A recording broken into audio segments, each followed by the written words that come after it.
Well, good afternoon, and welcome to Season 4 of Itasca Practical Water Wisdom Series, which focuses on issues related to water and ways to resolve those issues. I'm your host, Brian Whittemore. Today's episode is called Water Wishes for the Holidays. Itasca Waters is a nonprofit volunteer organization headquartered in the Itasca Headwaters region of Minnesota for the purpose of educating folks about the value of clean water for the environment and the economy.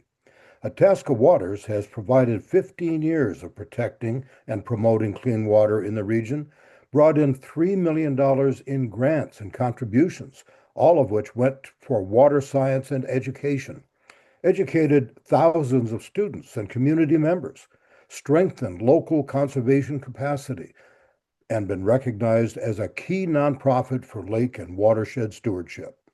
Although we are located in the headwaters of the Mississippi River, the Great Lakes, and Hudson Bay, you don't need to live near us to join us. Please consider becoming a member of Itasca Waters by using the QR code on your screen or going to itascawaters.org/donate and using the guest login.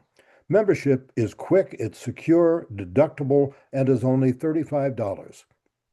We thank these partners who have been with us all along for helping Itasca Waters offer our Water Wisdom series.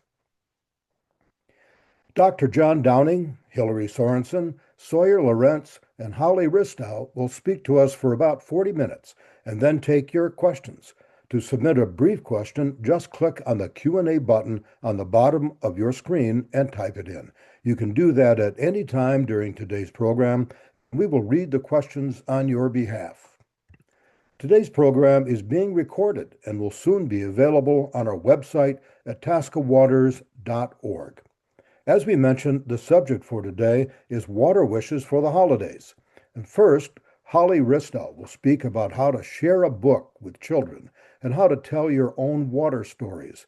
Next, Hilarie Sorensen and John Downing will share information on several children's books that might make great gifts or just great reading. And finally, Sawyer Lorentz will talk about how she integrated art and science to create an informative coloring book. Holly is a retired librarian and storyteller who spent the majority of her professional years teaching on the White Earth Reservation in northern Minnesota.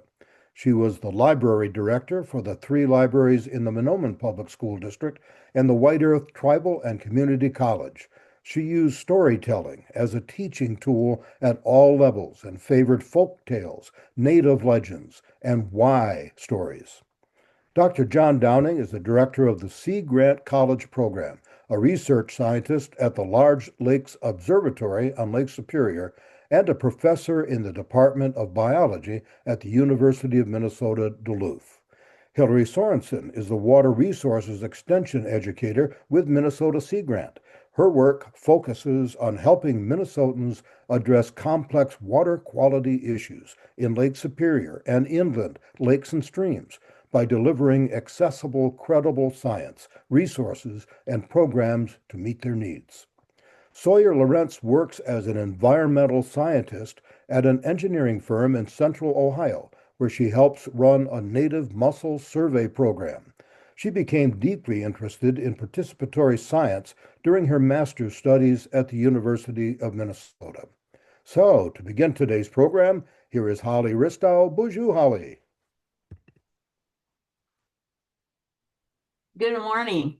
Thank you so much for asking me to do this today. I'm really excited. I'm going to start today by talking about telling your stories. It's very important that your children understand how important water is to you in your life. And one way you do this is by sharing stories. Sometimes many people don't feel comfortable coming up with their story. They don't feel there's enough there. But I want you to know that stories that involve you and your growing up are stories that stay with your child and go on and on and on through generations. So I'd like you to attempt to tell your stories. And I'm going to give you some hints today on how to develop them and how to tell them. Let's get started right away. One of the reasons I have you tell stories, or I believe in telling stories, is when you tell a story to a child, you're looking at them real close, one on one, and you can see how they're responding. You can see what's interesting to them and what makes the story real to them. But more importantly, they're getting words from you, words that they have to turn into pictures in their head. That is a skill that you need to be a good reader. And when we see kids coming into school now who have been raised on screens, they've never had to make up their own pictures. And sometimes it's a hindrance in their learning to read. So not only are you teaching your child about the importance of water in your life and books in your life, you're also helping them to become better readers. If you're thinking about family, think about if you're trying to develop a story, one thing you can do for ideas is think about all the different houses you've grown up in your life. Start with where you were born, go through there, and just write down things you remember about the place you lived. And it's amazing how many stories come out of those very, very small seeds. You can develop stories that involve your vacations up on the lake. I'm sure that has a lot to do with your love of water. Um, I'm sorry. Um, you can you should get this all written out, and then you should practice a little. When you're telling stories, watch the child and make sure they're with you and answer their questions as you go along. Practice telling that story until you feel comfortable. And you should probably tell it at family gatherings, like Thanksgiving, and get someone else's take on it and see if they remember the things the same way you do. Um, there are so many videos on the internet right now. If you go on and look for a video that just look under telling family stories, and they'll have lots of good ideas for you and what to tell and how to tell it effectively. Um, just remember, get details. Talk about how a place feels, how a place smells, how the taste you're getting. Just make the story as real as you can and take your time. Also, encourage your children to tell their own stories with details. It's a dying art, storytelling, but I think it's very, very important. I apologize for my cat. He thinks I'm talking to him. All right. Um, I'd also like to talk to you about reading to your kids. Now, I know you all know how to read. I don't mean to be insulting, but there are some tricks of the trade I've learned over the years that make it a more successful thing. Um, First of all, choose a book that you really want to read, one that you enjoy. A child can pick up exactly how you feel about the book, and sometimes that's a more important message than the whole book itself. So make sure you are interested in what you're reading and you want to share it with your children. Um, Different things you can do to change, especially like if you're reading fiction, um, you can change how it sounds with just pauses and your pacing, watch your pacing. You can change voice. You don't have to have a specific voice for every character, but you can change um, you can change little things like uh, how you pronounce words, things like that. I'll demonstrate that for you in a few minutes. Um, if you notice that you're losing your child's attention, talk softer. As soon as you start lowering your volume, your child pays closer attention. Um, as kids age, have them read, you read a page, they read a page, and discuss them. It's also a skill for a child to, for you and your child to make predictions. What's going to happen next? I'm going to read a little bit from a fiction story so that you can see what I mean by some of these things. The book that I'm going to read from is called Granddaddy's Place, and it's a story about a little girl who goes to her granddaddy's place up on a river, and she has never been there before. She's scared of everything. And this is just the short chapter on the day they went fishing. When you share a book with a child, make sure you go over the pictures. Sometimes the pictures are just as important as the words that you're reading.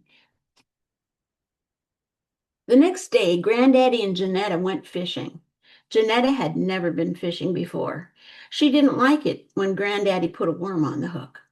Does that hurt him? She asked. I'll ask him, said Granddaddy. Okay, Granddaddy sounds more secure, and Janetta doesn't. Those are just minor changes, and yet kids pick up on them. I'll ask him, said Granddaddy. He held the worm up to the front of his face. Worm, how do you feel about this hook? He asked. He held the worm up to his ear and listened. Then he said to Janetta, oh, it's all right. That worm says there's nothing he'd rather do than fish. I want to hear him say that, Janetta said. She took the worm and held it up to her ear. He's not saying anything, she said. That worm is shy, said Granddaddy. But I know he just can't wait to go fishing. Granddaddy threw the line in the water. It wasn't long before he caught a fish. Then he gave Janetta the pole so that she could try. She threw the line in, and before long she had a fish. It was just a little fish. Janetta looked at it lying on the bank. It was moving its fins and opening and closing its mouth. I think it's trying to talk, Janetta said. It may be at that, said Granddaddy. He held the fish up to his ear. It says, cook me with plenty of cornmeal, said Granddaddy. I want to hear it say that, said Janetta. Can you understand fish talk? Asked Granddaddy. I don't know, said Janetta. Well, all that fish can talk is fish talk, said Granddaddy. Janetta held the fish up to her ear and listened. It says, throw me back, Janetta said. Granddaddy looked surprised. Is that a fact? He asked. Clear as anything, said Janetta. Well, then I guess you better throw him back, said Granddaddy. Janetta dropped the little fish into the water and watched it swim away. Granddaddy threw the line back in and began to fish again. I never saw anybody learn fish talk so fast, he said. I'm going to learn worm talk next, said Janetta. So this is a sample of a fictional story that involves fishing, involves the importance of fishing, but also the communication between those two. And I hope you notice how I pause at certain times. I pace myself, and you may not believe it, but I was saying to myself, read slower, read slower, read slower, because you tend to read a little faster than you should when you're reading aloud. And I'm as guilty as anybody else. Reading nonfiction to your kids is a little different. This is one of my favorite water books. It's called A Deep Dive of Discovery, and it's perfect for before bed because of the way it's set up. It's nonfiction. It's got table of contents just like any other nonfiction book. There's a two-page spread that kind of gives an introduction. Then there's details about water. It's talking all about interesting facts about the water, all around the world. There's things you can look into, peek into. But it makes the facts very interesting. You're following this guy through the book. And then there's a story, a folktale that talks about water in different parts of the world. So that would be just a nice session for one night before bed. Then the next night you could start with the next section. Talk about water across the world, notice the foldouts. Having children interact with books is really fun to me too. And then we had another story too. The stories aren't this often throughout the book, but they sure give you a good idea of what's happening throughout, or stories from throughout the world. Another nonfiction book that I highly recommend is You Wouldn't Want to Live Without Clean Water. It's by Roger Canavan, and he has a whole series. Illustrated by David and Antrim, and you'll recognize his, once you've seen one of his books, you can recognize them anywhere. Here it has a timeline. It talks about the water cycle. But what I like about it is wonderful, wonderful facts. It starts with a question, where does water come from? And then it talks about all the different ways that we get water and of course the water cycle. It talks about the journey of water all the way through the cycle on this page. On this page, how long could you go without water? That's a practical question that kids have. And it talks about all the importance of water in your life and your body. How does clean water keep you healthy? Makes you think about all the different ways that water is used. And these, again, are two-page spreads that cover the topic in 2 pages. It's an easy read before bed. You can stop at any time and you're not going to lose your place. Again, I really highly recommend both of those books. So I hope that these tips kind of help you in choosing books that you like, choosing books that your kids would like to hear, noticing when your kids are paying attention and when they're not. Always go back to pictures. Ask kids what they think. Ask them what's going to happen next. Ask them how much water do you think there is in the world? Ask them what they think answers are so that they're interacting not only with you, but with the information in the book. I hope you'll feel confident in sharing books with kids and in choosing books. And just to help you with choosing books, we have made a book list that I'm sure you'll find something on you'll enjoy. And Hilarie and John are going to be sharing that with you. Would you like to do that now, Hilarie and John? Okay, can everyone see my screen all right? Perfect. Okay. So first I'll just mention that this image was generated using AI, so this is not a place on Lake Superior that with this beautiful dock here. So thank you so much, Holly, for that spectacular introduction. My name is Hilarie Sorensen, and John Downing and I, John is director of Minnesota Sea Grant. We're going to just spend about 20 minutes going through a few of the books that we've found through generating this list that I hope you all will be able to enjoy. This is by no means an exhaustive list. It's something that we want to be a living document and add to over time. We appreciate any recommendations that folks might have about their favorite water book that they've enjoyed, as a child or reading to the children in their lives. You can access the current list by following the QR code on your screen or by visiting the Minnesota Sea Grant website or simply by Googling Minnesota Water Reads. So all of these things are on the screen here, various ways of accessing this current list. Now, I had a personal interest in this project. It's been a lot of fun to work on to explore different water-related books for children of various ages. I have 2 little ones of my own. I know John has some grandchildren, but even outside our personal interest in this project fits really well within what we do at Minnesota Sea Grant. So we were very excited when the Practical Water Wisdom planning team came up with this idea to highlight water books for children. So Minnesota Sea Grant is a connection between Minnesotans and the water that we all share and love. We're a partnership between the National Oceanic and Atmospheric Administration and the University of Minnesota. We are one of 34 Sea Grant programs that exist in every coastal state in the nation, and we are here because of Lake Superior, but our mission spans all the water throughout the state of Minnesota. And we have several focus areas that we work within. One of them is environmental literacy and workforce development. So this is really helping communities understand their water resources, how we're all connected to water. We have a primary goal of inspiring young people and helping children engage in aquatic science. And as Holly just said so eloquently, there's a real power in storytelling. So reading to children really matters, and it's just been, again, a ton of fun curating this list.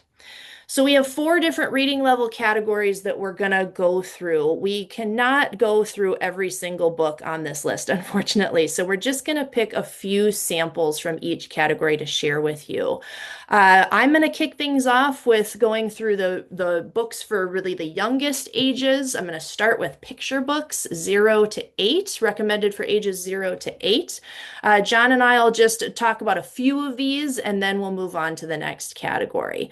So the first book we wanted to highlight is Lake Life with You. This is by Cindy Jin, and it's a really sweet board book. It's family centered. It's celebrating the simple pleasures of a day at the lake. It includes activities from, watching the sunrise, swimming, hiking, feeding ducks, and going on nature walks. And it's not only a celebration of a day at the lake and enjoying the lake, but also enjoying it with family and the people in your life. John, do you have anything you want to share with Yeah, us? Book? you're right, Hilarie. Lake Life with You is a terrific little book. It's really great. And, one of the other things I like about it is it models really good safety behavior. It has them wearing PFDs whenever they're around the water, and that's important. Safety never takes a day off. It's a relaxed little book, really pleasant. Yeah, we really enjoyed reading this one with my 3-year-old. So she particularly likes this book. The second book we wanted to highlight in this reading level is called My Lake Baby, and this is by Rose Rosner. And this is for, I would say, the younger part of this category, so maybe the 0 to 3-year-olds. It's just a really sweet introduction to various activities that we do around the lake. Again, kind of building sandcastles, fishing off the dock, roasting s'mores, so something that the really young kiddos can directly visualize and engage with, and it's got really sweet illustrations of baby animals, and it's another just fun one to read with the particularly young people. Sure, Hilarie. My Lake Baby is a neat little book too. It's a kind of really cheerful book, and he uses animals as in sort of human roles, and it's sometimes easier for kids to relate to than looking at themselves and not seeing themselves in the human forms that are illustrated. Yeah, that's another one we've enjoyed for the youngers. And then the third book in this reading level is called Water. This is by Sawyer Lorentz, and it explores just the many aspects of water, including its states, the roles it plays in weather, its significance to life. It's part of this Baby Explorer series. So there are a bunch of these books that come in here, and it's very simple, and it's again a great way to engage the really young kiddos in an introduction to water. There's so many books titled Water. This is a terrific one. It actually teaches the hydrologic cycle to little kids, and does that in very few pages, and remarkably even talks about groundwater, which is a resource that tons of adults don't know anything about. All right. Now, again, I mentioned we're not able to go through all the books in this category, but we just wanted to show you some of the other books that are on our list for these ages 0 to 8. This is a collage of 8 children's book covers themed around lakes and the Great Lakes region. The titles include books from the Good Night series, including Good Night Great Lakes, Good Night Lake, Good Night Loons, all by Adam Gamble. Good Night Loon is by Abe Sewer, and it's a silly parody of the Goodnight Moon, the classic Goodnight Moon book. That one's quite funny for folks, especially who live throughout Minnesota. There's a lot of little, hidden jokes in there. Great Lakes All Aboard by Kevin and Haley Myers is a seek and find book. Great Lakes by Kimberly Valzania. Hushabye Night, Goodnight Lake Superior by Thelma Godin and Katie Eberts, and Lake Mamas and Babies. So these are just a few other examples from that list. And then finally, here's another grouping of books for that ages 0 to 8. Little Loon Finds His Voice by Yvonne Pearson. These were some of John and my's favorites. These were brought to us by Holly. These are a series by John Owens, and they're the Up North series. So one spring up north, one summer up north, one winter up north. They have no words in these books. They're just pictures, and they explore the Boundary Waters canoe area through these different seasons, and they're just fantastic. Again, it's really nice to actually have books with no words in them. Other titles in this category are The Big Blue Lake by Robert Armstrong, The River by Hanako Klulo, and Over and Under the Pond by Katie Mesder and Christopher Neal. Yeah, Hilarie, I sure do agree with you about those Up North books. Those are terrific and really fun. I also really like Over and Under the Pond. Neat book. written in sort of New England, so it's really over and under the lake. And then there's The River, which is one of those books where you follow a fish through the diverse pages. Very nice. Thanks. Okay, on to our next category. This is for early readers. This is kind of from the ages 5 to 7 or 5 to 8, kids who are just starting to look at books more on their own, maybe starting to do a little bit of that reading. Again, we have way too many books to go through in detail, but wanted to highlight two in particular. The first one we wanted to highlight is Back to the Lake. This is a rhyming celebration of summer lake life told from the perspective of a child. So this one's particularly cute because it highlights activities that us grown-ups may not even think of, such as doing a cannonball off the dock, again, fishing, hiking, and enjoying unique treats like banana mint berry ice cream. So it's a silly, sweet book. It's designed for children ages 3 to 8 and includes an interactive section at the end where young readers can actually draw their own lake memories. So it's again a really sweet book. Yeah, it's kind of like as soon as you get home from the lake, you want to go back and do all kinds of fun stuff. Yeah, it's a sweet book. And then Pond. I know this is one of John's favorites. So this is a beautifully illustrated celebration of conservation, teamwork, and the that children have to make a tangible difference in the world. So this book starts with a young boy named Matt who's doing a hike in the woods late one winter, and he discovers a little trickle of water in this junk-filled spot that they refer to as the pit. So this boy Matt recognizes that the pit used to be a beautiful pond, and he's inspired to restore it. And so he brings in the help of his sister and a friend, and they all work together to clean up the trash and build a dam. And over time, it goes through the seasons, and the pit slowly starts to turn back into the pond. And the children are able to see the animals, such as birds and frogs, that start to use the pond, and it becomes a migration spot for birds as they're migrating south.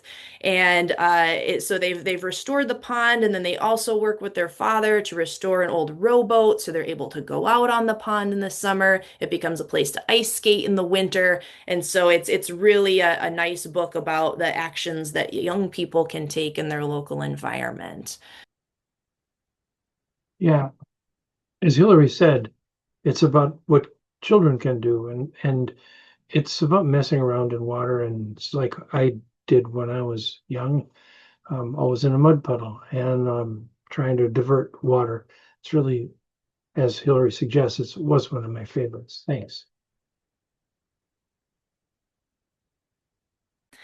All right, thank you. So, again, just some other titles in this early reader category.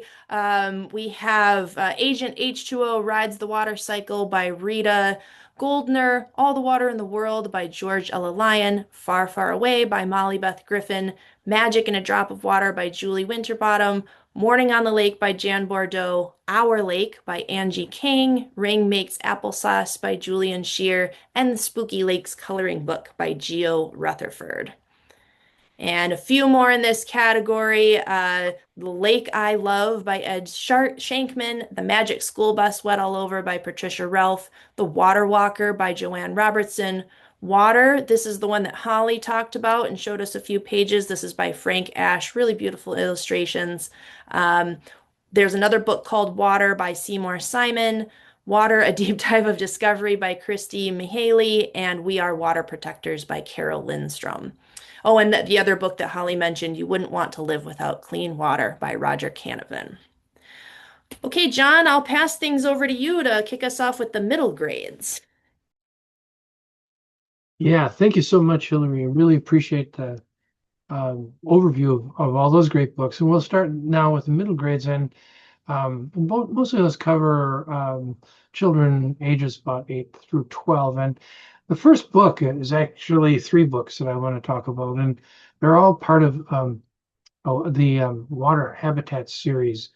And these books are Lakes and Ponds by Johanna Haney. And then there's also Rivers and Streams by Rebecca Siegel and Marshes and Swamps by J.K. O'Sullivan. These are really great books for parents and grandparents to build understanding of water through a whole bunch of hands-on activities that they call science projects. Some are science, some are not, but they're all really interesting and give you a place to start in building sort of hands-on interaction with water resources. It's part of a series of books, and there are several others in that series. The Lakes and Ponds book actually goes through a lot of aspects, including lake formation, stratification, fish, the diverse flora and fauna of lakes. Also talks about why lakes are important and introduces the water cycle, as many of the books do. There's a small digression into the scientific method and how to sample things, which is really interesting and a bit advanced, but really quite approachable. Also, there's a lot of discussion on vascular plant ecology and food chains, optimum habitats, and many other concepts, including water conservation. A really interesting set of books that give those of us who are trying to do hands-on activities with kids some starting points for some of those activities.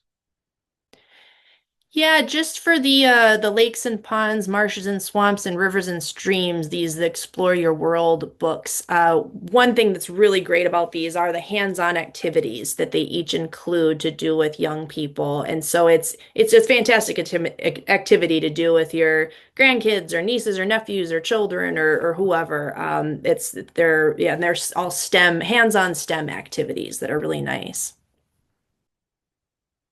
The next book I'd like to highlight is Great Lakes Are Freshwater Treasure. Obviously, Great Lakes cover about 11%, or constitute about 11% of Earth's freshwater, surface freshwater. This is a book that is written by Barb Rosenstock, and it's illustrated by Jamie Christoph Richley. It's an excellent book on the Great Lakes. It has science that's been vetted by professionals, and I think that's pretty important to know that the science is actually accurate.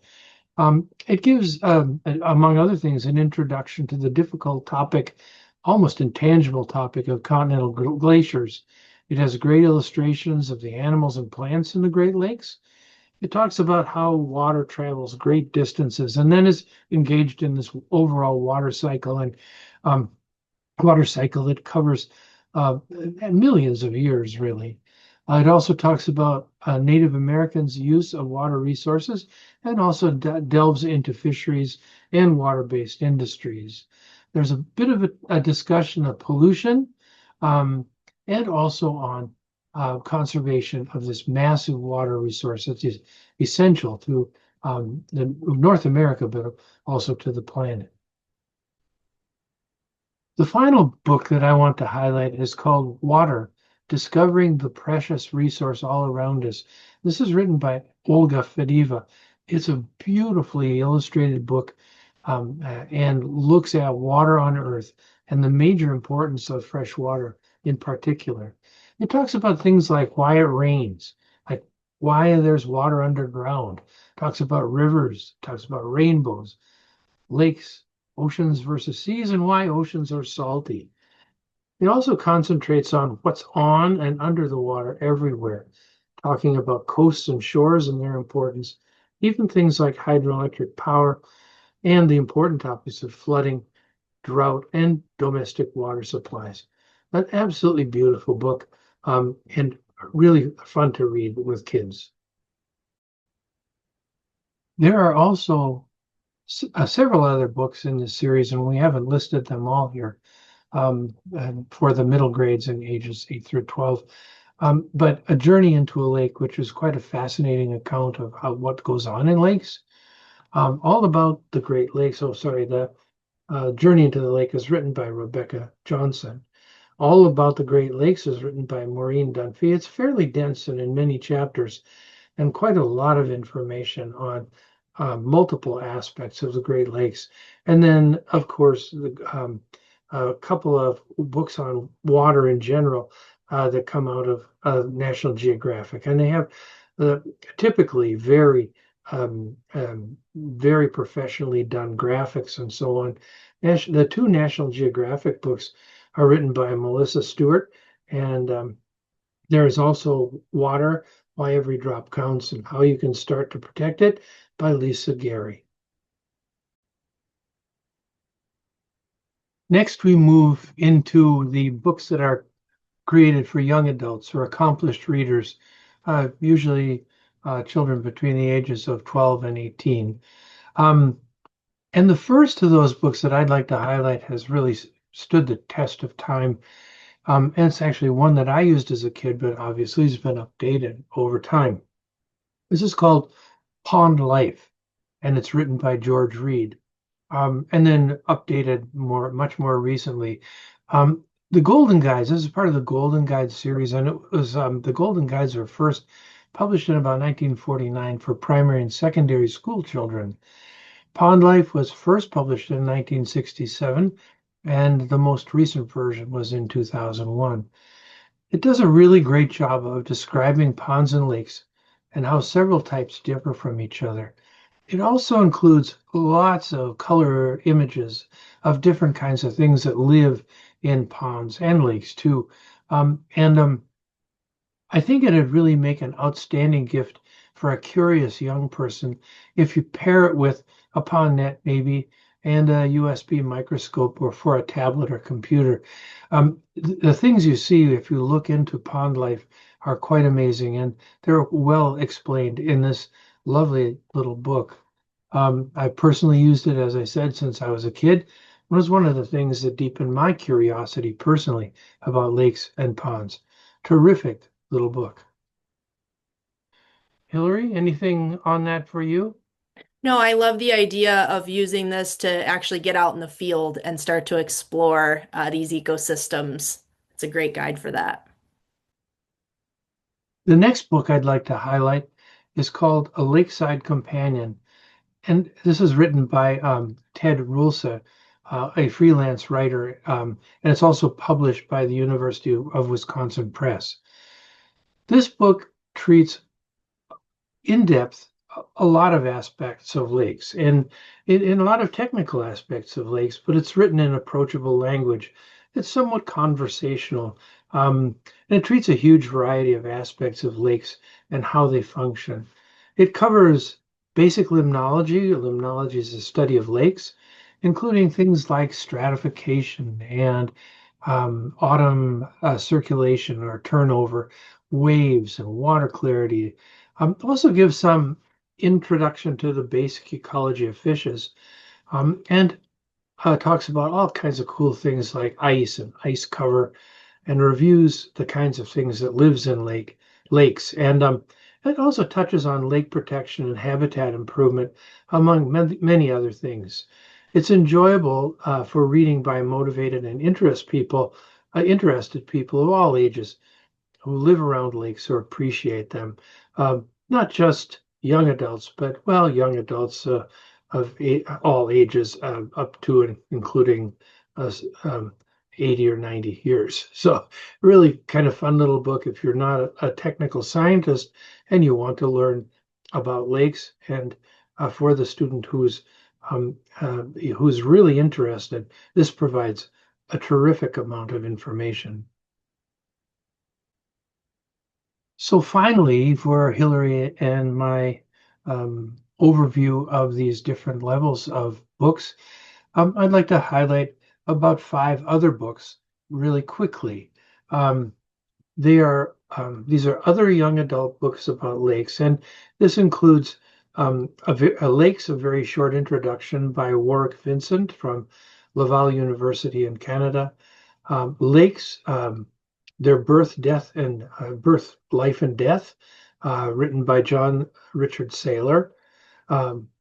Ponds and Small Lakes, which was written actually by Brian Moss, a wonderful scientist from Great Britain. There's also a book called 25 Spooky Lakes, 25 Strange and Mysterious Lakes That Dot Our Planet. This is written by Geo Rutherford and comes actually out of sort of a condensate of Instagram posts over time. And also there's a companion coloring book that goes with this that Hilarie highlighted earlier. And finally, The Root Beer Lady, the story of Dorothy Moulter, which is written by Bob Carey. And this is a terrific book with lots of interesting stories about boundary waters and how Dorothy Moulter lived there for years and years after coming there from the big city, basically. 5 other really interesting books. So over to you, Hilarie. So that's pretty much what we had in terms of going through this list again very, very quickly. If you would like to access the full list and do a little deeper dive on this, please do follow the QR code or go to the Minnesota Sea Grant website at seagrant.umn.edu or just Google Minnesota Water Reads. All of those methods should bring you to this list. And again, we're interested in recommendations. So if you all have a book that we didn't include here or one that you think would be a really great addition, please do contact us. John and I can both be contacted through the Minnesota Sea Grant website as well. And so at this point, I think we're going to hand things over to Sawyer Lorentz, who has this aquatic invasive species coloring book that she'd like to talk to us to for a little bit, and then we'll pass things over for some Q&A at the end. And Sawyer, take it away. Thank you, Hilarie. Yeah, I'm excited to be here today to talk about a coloring book. There we go. So this is a coloring book. It started out, or I thought of the idea because I was going to a conference in Duluth. It was I think it was either the Midwest Aquatic Invasive Species Conference. It was an AIS conference, nonetheless. And as a part of the conference, they had a art and science show where they encouraged presenters to bring in a piece of artwork that kind of combined their research or some form of AIS theme to it.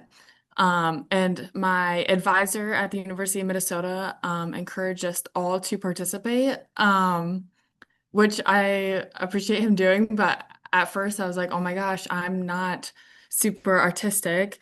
I don't know what I'm going to do for this. And at the time, I babysat a lot, just as like a little side job throughout grad school. And I happened to be coloring with some of the kids I was babysitting when this idea came about. So I thought maybe we could just scroll through the PDF of the coloring book. It's probably the easiest way to look at it. Okay. Hopefully everyone can see my, oop.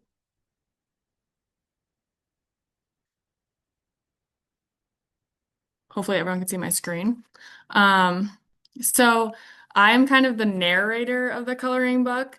So I have this little cartoon version of me that walks the kids through the story.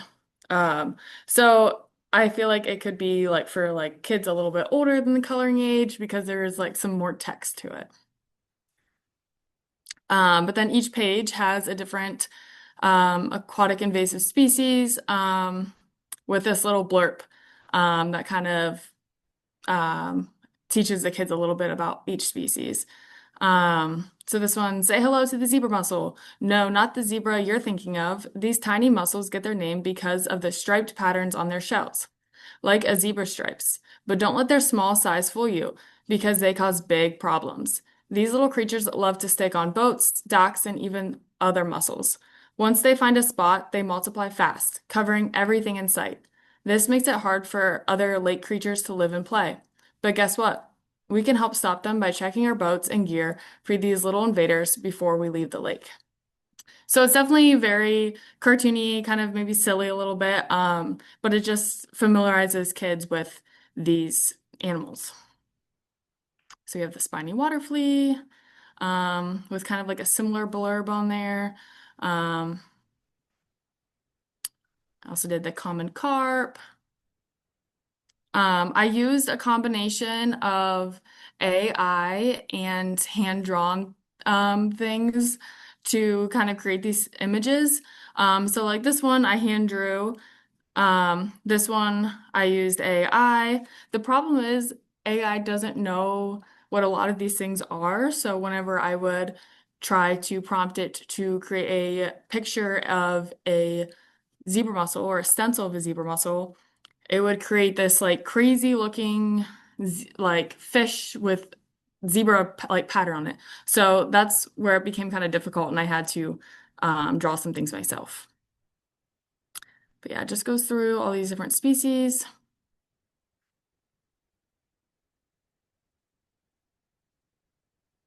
Got some plants.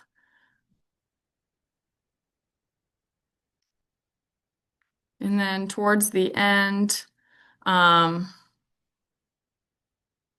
don't know how many I have in here. This one's more just the idea of clean, drain, dry, familiarizing that phrase to kids. And then at the end, there's even this little game where kids are asked to match the definition to the AIS. So it's like a little explore challenge at the end of the book. So again, this might be something for kids that are a little older, but yeah. And then here's another game that I called Spot the Species. So I said, all right, junior inspectors, our waterways need your help. Hidden on this boat are some invasive species that we just learned about. Your mission is to find them all. Look closely at the scene and see if you can spot the zebra mussels, curly leaf pondweed, and starry stonewort. Once you found them, circle each one. Remember, these invaders can be tricky to find, so keep your eyes peeled and take your time. Good luck, and thank you for your important work. So this is kind of the idea of like you could do this on your parents' boat.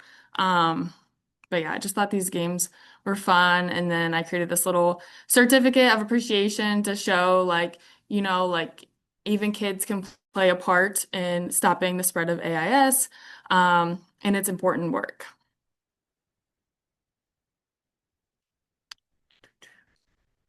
But yeah, that's my coloring book. So I can pass it back off to Brian, and I think he's going to open up for some questions. All right. Thank you very much, Sawyer, and also Holly, John, and Hilarie. If you're enjoying today's presentation as much as I am, please consider becoming a member of Itasca Waters by using the QR code on your screen or going to itascawaters.org/donate and using the guest login. Now, let's get to the questions. And handling this part of today's program is Bill Granches, who's got a new coloring book to buy, because Bill is the manager of Itasca County's Aquatic Invasive Species Program and also an Itasca Waters board member. Yours, Bill. Thank you, Brian. Oh, and by the way, Brian, I already purchased 5 and I've already given away 5. So it's a fantastic coloring book. Okay, I just want to remind everybody that today we're using the Q&A section. So if you have any questions, submit them to the Q&A icon. Don't use the chat function. Now I'll read the questions aloud that we've received, and we may combine similar questions for the panel. Now, if we don't get to your question and you'd still like an answer, you feel strongly about that, please send an email to us at info@itascawaters.org. We'll be sure to get back to you after the program. Okay, I just closed my questions. All right, first questions for Holly. Holly, I'd love to see more water-themed books in our community library to spark curiosity and connect people with nature. How can I encourage the library to expand its collection in this direction? I think you could start by using our book list. Take it in and say, here, and if you want to do your homework ahead of time, you can see what you have and what you don't have. But if you bring this in as a curated book list of books that we've gone through and found that are they're good science and they're enjoyable fiction and nonfiction, librarians are great at deciding what to buy by using your recommendations. So I think our book list is a really good place to start. Excellent. As you can probably see from my lighting here, the sun just came out. Okay, if you could recommend only, I guess this is going out to everybody, but if you could recommend only one book to spark a lifelong interest in water, what would it be and why? Holly, why don't we start with you? Well, a lifelong interest. I think I'd have to go with this one that we talked about today. It really covers a lot of things, but it does leave some questions in your mind. But it doesn't just cover what's happening in Minnesota. It covers what's happening in the whole world. And so I think this would be it would leave lots of things for people to look into. So I'd kind of go with this one actually if I had to choose one. But there's a lot Excellent. of them out there. Hilarie, John, Sawyer, do you have any? Yeah, I really Look, love the book Water that Holly just highlighted. And for me, there were a few that I found out through generating this list. That was one of them. John had some fantastic recommendations in here too. One that I have read a lot in our home is Little Loon Finds His Voice, and that's just a really sweet story that my daughter immediately attached to. Loves loons, wanted to know more, and it's just a really nice book about that. And then this Up North series that I thought those were just phenomenal. I was completely new to those and they're great. So those are it's really hard to choose just one. I don't think I can answer that question very well, but those are ones that really stood out to me. Yeah, and for upper reading levels, I can speak from personal experience because that happened. This book here um, really did spark a lifelong interest in aquatic systems, and also living out of a lake helped a lot too. But getting out and actually seeing stuff, and seeing little squirmy little organisms and understanding how fish worked really made a big difference to me. It's a very inexpensive little book and kind of beautifully illustrated in a way. Of course, I thought early on, wow, this is not a great book, but in retrospect, I learned a ton from that book. very good. Okay, next question. This is for Holly again. Holly, do you have tips for encouraging reluctant readers to develop an interest in reading, especially when it comes to nature and science topics? Um, it's amazing what they've done with nonfiction since I first started. Um, take this person to the nonfiction section of a library and just have them go through and find one that looks good on the front cover, and sit down with them and go over it. Read to them, have them read back to you, discuss any problems, any words they don't understand, but find something that that child is interested in. And it's amazing how driven they are to learn more. So that would be I would say go to a nonfiction book and you can find them in your public library. Wonderful. Holly, we've got another question for you. Okay. Um, for parents, and actually I'm going to say grandparents too, for parents and grandparents who want to use reading as a way to connect with their children, grandchildren, what resources are available to help them become more confident and effective readers? You know, the best thing you can do is read out loud. Mhm. Read out loud when you're at home to yourself. If you have a book that you really want to share with your child and you're nervous about reading, read it out loud at home. Listen to yourself, record it on your phone. Listen and see where your glitches are and what you can do to improve it.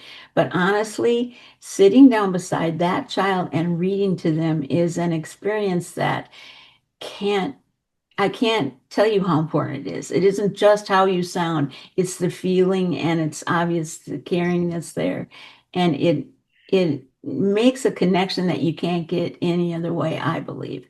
So just keep reading more and more. You get better and better. Remember when you see it, someone speaking, speak like they speak. When you are put yourself into the book and Mhm. the listener will grab onto that. Very good. Thank you. All right, this goes out to the panel. For families who notice their child getting excited about all things aquatic, what are some of the next steps they can take? Experiences, conversations, or simple activities that help them nurture and build on that curiosity? Anyone? Well, I think the lakes and ponds and marshes and swamps and rivers and streams series gives a whole bunch of hints on how to get a hands-on experience with an aquatic system. I mean, you look at it, you appreciate it, it's beautiful, it feels good to swim in, but what's going on in that water? And I think that series of books that we highlighted, they work really hard to do that. And some of the activities are better than others, but they are all given opportunity to have hands-on, touch it, and understand it kind of sense. And so I think those are really good ones. Any with the that have the multiple activities in them are give a good hint. I mean, thinking this stuff up on the fly as a parent or grandparent is a little hard because you're already tired, etc. But having a book that gives you some hints on how to do this is really helpful, I think. I don't know, Hilarie or Holly or Sawyer, thoughts? Yeah, what we do with my 3-year-old is we just kind of go outside and we narrate with her what we're seeing. So we'll go for a walk and we do those little scavenger hunt cards. Can you find a colorful leaf or an acorn, or depending on the season, or if you're down by the stream, just having her poke around and kind of talk about what she's seeing and what her perspective is on that, and you get some really good information actually. So we've taken a less curated approach and just kind of walk around and say what we're observing together. Yeah, Hilarie, I think that's really similar to what I'm thinking. It's getting tactily involved in water that you're learning about. I spent all my time as a young kid rerouting mud puddles and stuff. I mean, I was a nightmare for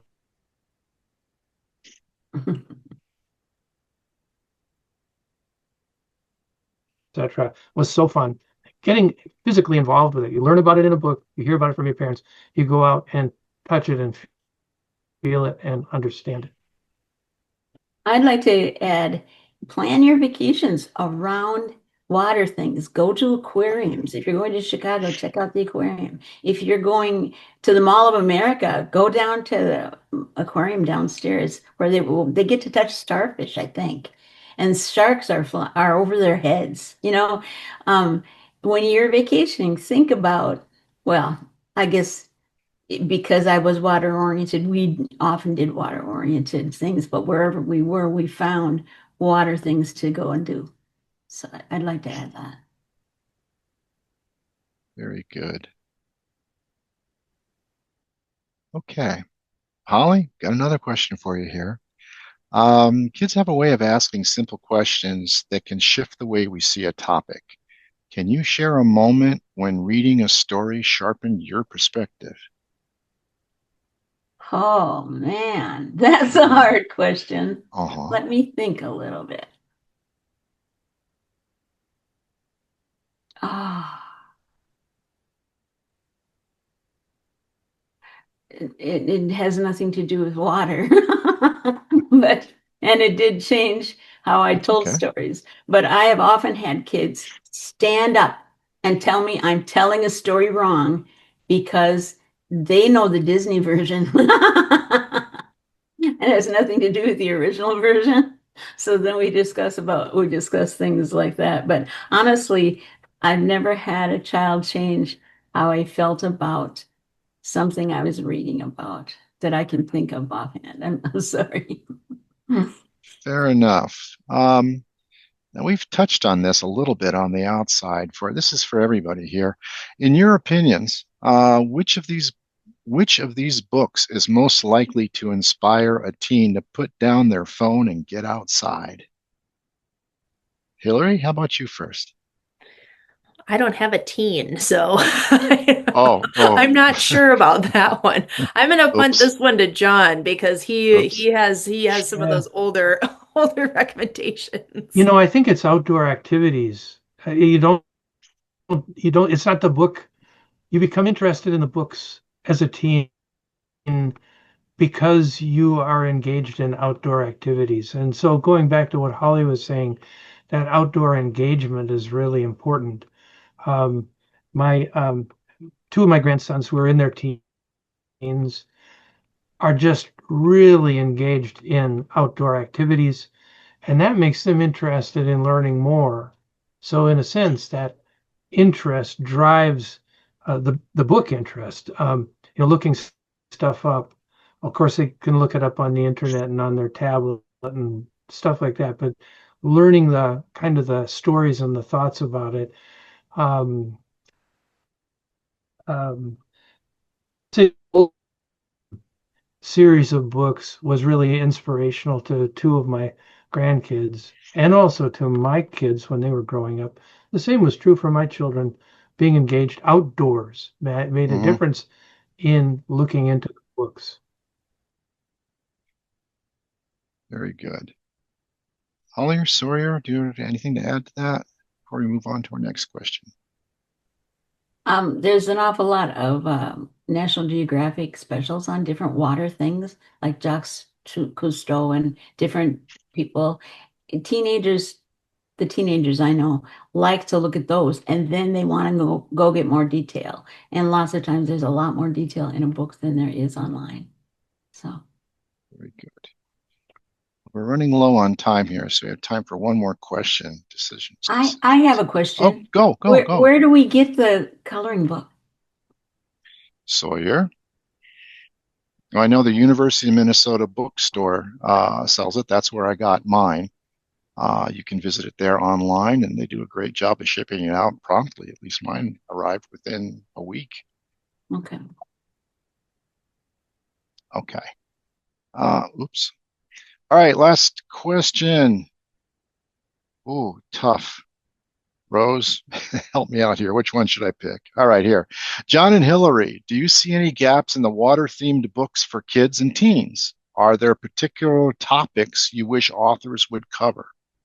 John and Hilarie.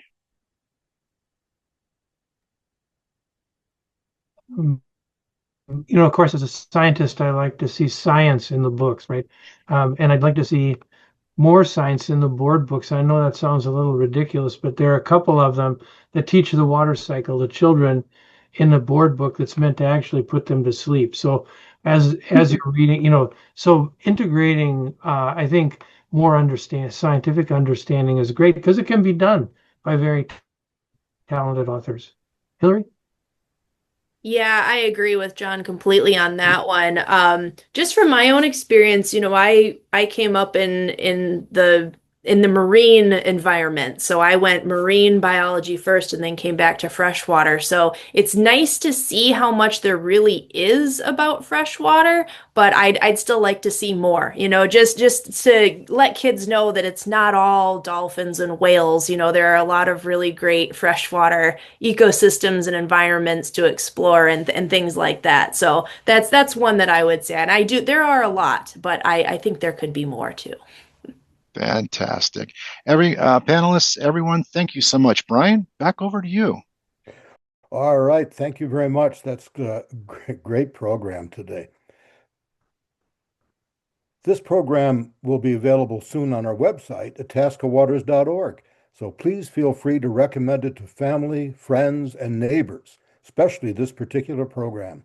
Also, we are asking for your ideas about the Water Wisdom series. You can respond to the evaluation form we'll email you. The next program will be on January 8th and feature Shane Bowe talking to us about traditional ecological knowledge and lake management. You can register for free on atascawaters.org. There is a wonderful array of topics during the 2026 season, so please feel free to register for any or all of them. And while you're on the website, please consider becoming a member at atascawaters.org/donate or follow the QR code on screen. Thanks for being with us today. I'm Brian Whittemore.